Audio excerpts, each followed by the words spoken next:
Hello and welcome again to our diving deep through the Gospel of John. We're going to have a look at the tribute that John the Baptist paid to Christ.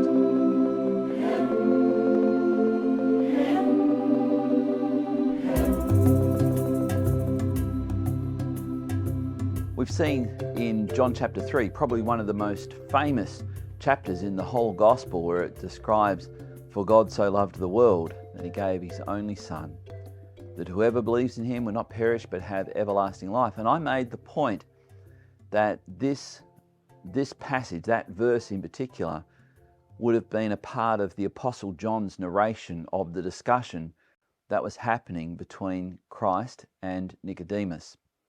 We're going to see a little bit of this now as he shifts focus to John the Baptist, as people come to him now and say, more people are going after Jesus than were coming to you to be baptized. What do you think of this?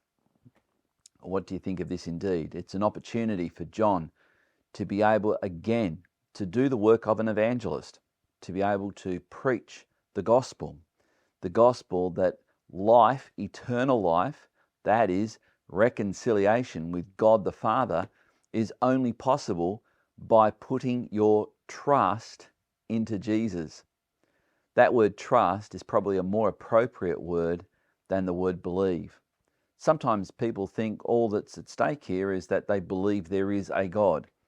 Later on in the New Testament, it actually says that's not the issue at all. Even demons, even the devil himself believes there is a God, and he and demons have a very good reason to believe that, because they know it to be true.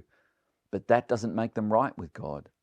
It's not a matter of whether you believe in fairies or the tooth fairy or the Easter bunny or Father Christmas and God.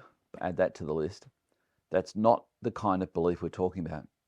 We're talking about putting your trust into someone who claimed to be God in the flesh, who was coming to live as a man, as a perfect human being, and only a perfect human being could in any way be the sufficient sacrifice, the sufficient substitute for us, because he had to be sinless. And that is indeed what Christ was. So as we read this section now in John chapter 3, we're going to see how John the Baptist is going to be voicing the gospel, that belief, eternal life, results from trusting belief in Jesus Christ. Let's have a look now. We're picking it up at verse 22. After this, Jesus and his disciples went into the Judean countryside, and he remained there with them and was baptizing. John also was baptizing at Aenon near Salem, because water was plentiful there, and people were coming and being baptized, for John had not yet been put in prison. Now you notice there that John is doing what he does as the narrator. He's writing primarily to a Jewish audience, but he's also mindful of those who are familiar with Greek philosophy. That's how the gospel opens up. In the beginning was the Logos. And he's also aware that some people would be aware of the gospel story, the story presented by Matthew, Mark, and Luke. And so he points out, you know the story, but this bit hasn't happened yet. And he will do that as the narrator. We continue on, verse 25. Now, a discussion arose between some of John's disciples and a Jew over purification. And they came to John and said to him, "Rabbi, he who was with you across the Jordan, to whom you bore witness, look, he is baptizing, and all are going to him." John answered, "A person cannot receive even one thing unless it is given him from heaven."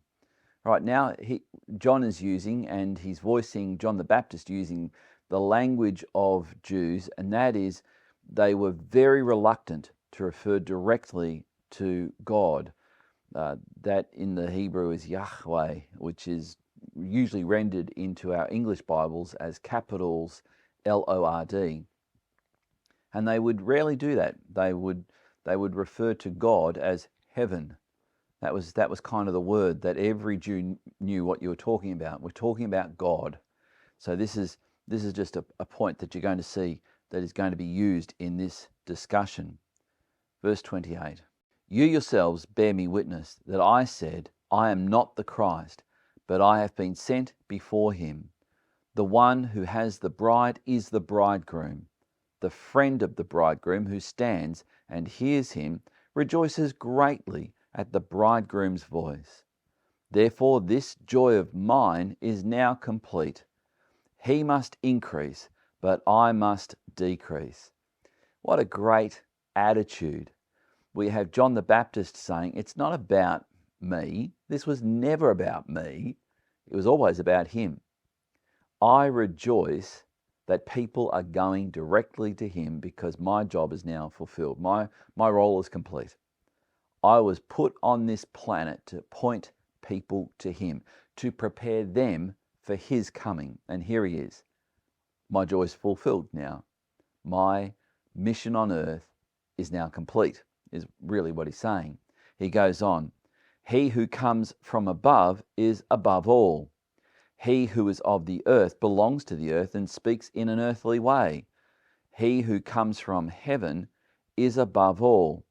He bears witness to what he has seen and heard, yet no one receives his testimony. And this is going to be the point that John is going to bring out throughout this gospel.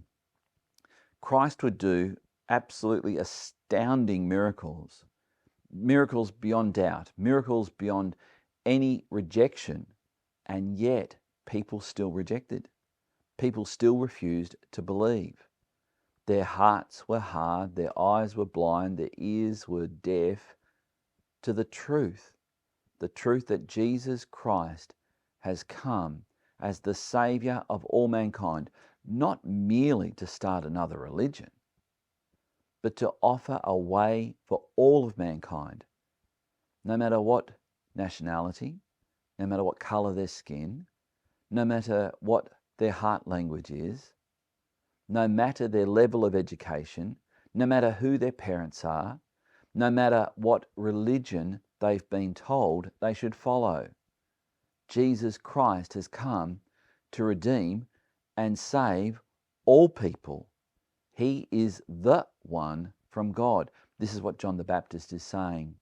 It's not a matter of whether you're a Jew. It's not a matter of whether you follow the Jewish religion. It's a matter of whether you accept God on his terms. And Jesus was the terms that God the Father was offering.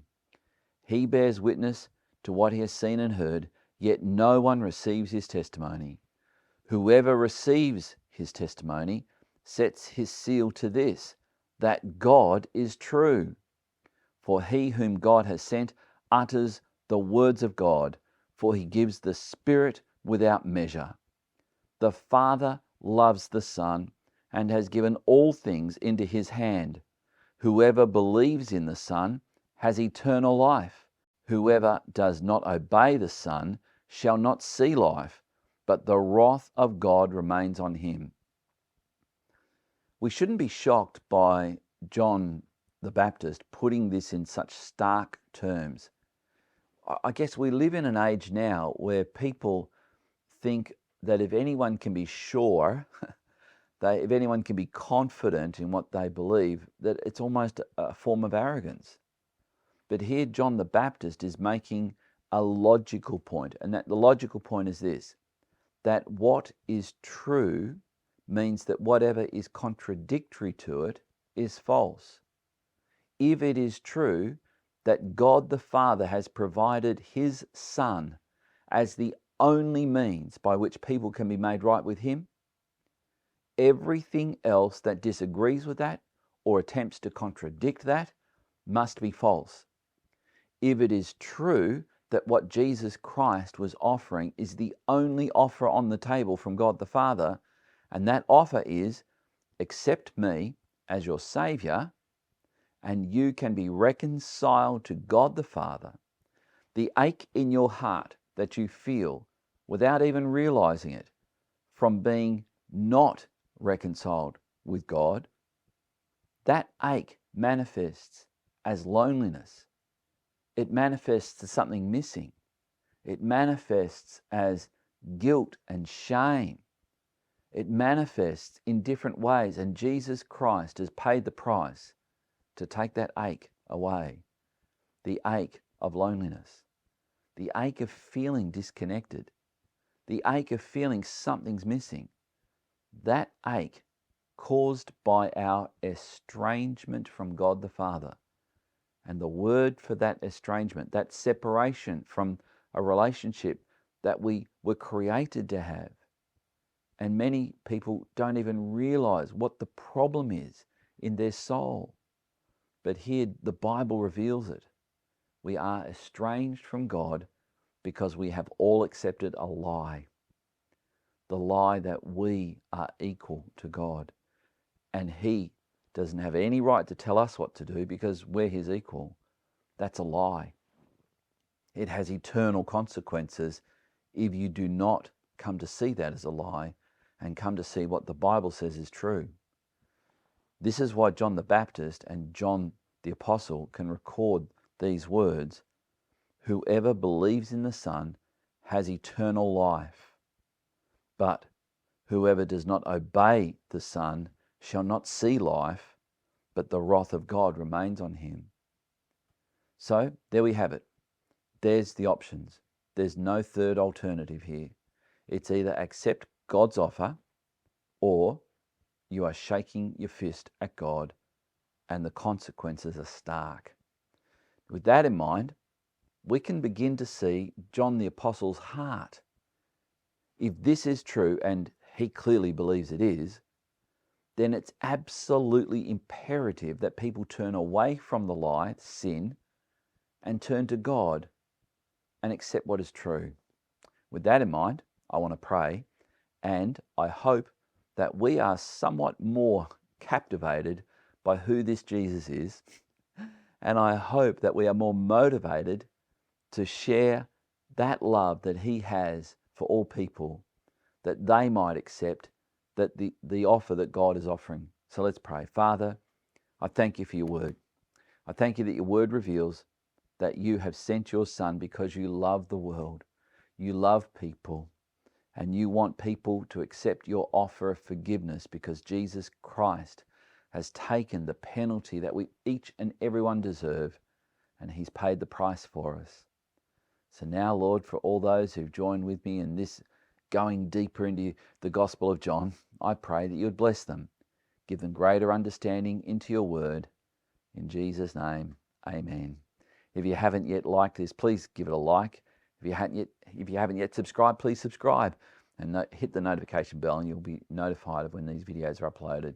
Bless you, and you'll see me in our next study as we look at one of the most moving stories in John's Gospel, where Jesus meets a woman at a well.